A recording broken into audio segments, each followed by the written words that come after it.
House Ad Hoc Committee on the Bangsamoro resumed deliberations on the proposed Bangsamoro Basic Law. Focus of today's hearing was the creation of a Bangsamoro Police. Freddie Abando. The creation of a Bangsamoro Police is one of the key provisions in the draft Bangsamoro Basic Law undergoing extensive review. In the ongoing deliberations of the House Committee on the Bangsamoro chaired by Congressman Rufus Rodriguez, Article 11, Section 1 of the draft law states the Bangsamoro government shall have the primary responsibility over public order and safety within the Bangsamoro.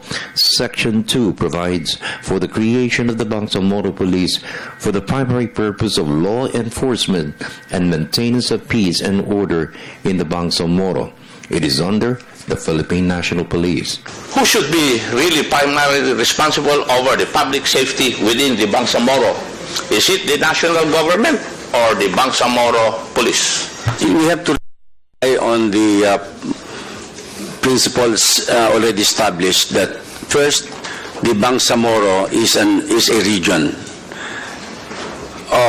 and therefore it is to be considered as a part of the national government.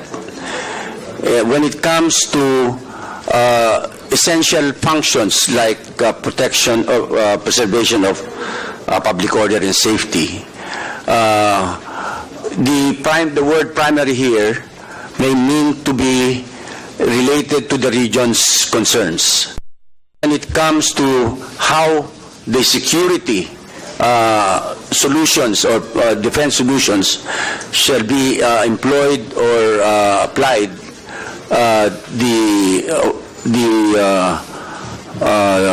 primacy of the national government has to take over. In other words, on a regional scale, they may have that primacy to adopt such security and public order measures. But when it comes to whether this is as equal right of the state to also perform the same function, the answer is that the state has the primacy, Your Honor. This section is specific to the Bangsamoro region, but it has to be read in consonance with the overriding laws of the country.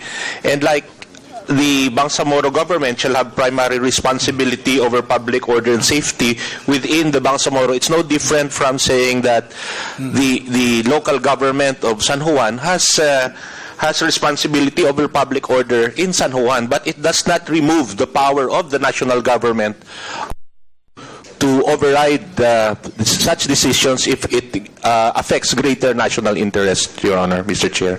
Rodriguez said the provision of command and control of the Bangsamoro Police by the Chief Minister will be deleted or amended.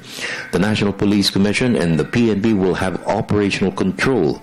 The Chief Minister will head the Bangsamoro Police Board and a member of the NAPOLCOM.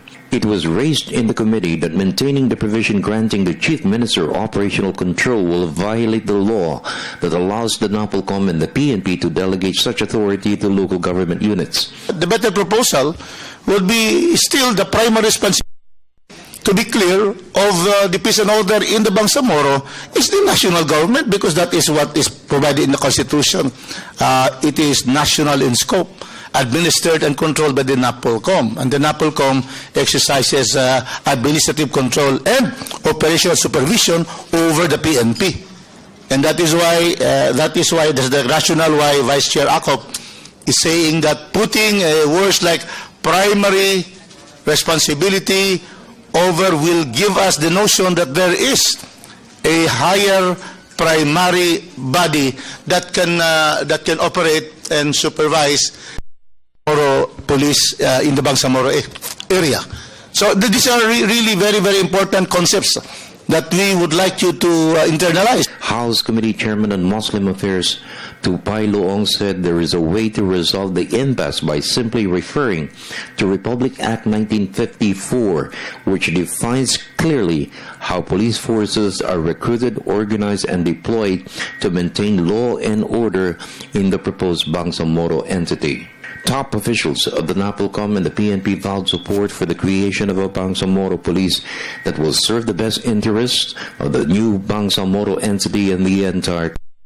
In the 1954, as pointed out by our good chairman, the public order and safety is just a priority of the autonomous region of Muslim Mindanao. Now, in the proposed BBL is a primary responsibility of the Bangsamoro government. Yes. Now, if you compare now the degree of power delegated to the regional government, this Bangsamoro government is little bit upgraded from the 1954.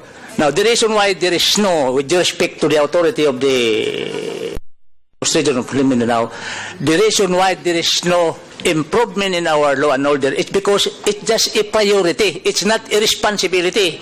So, if we are going to delegate this responsibility to the autonomous Bangsamoro government, I think that coordination to a certain degree, they can act on their own because that is the responsibility. They are aware of their responsibility. For the People's Television Network, this is Freddie Abando reporting.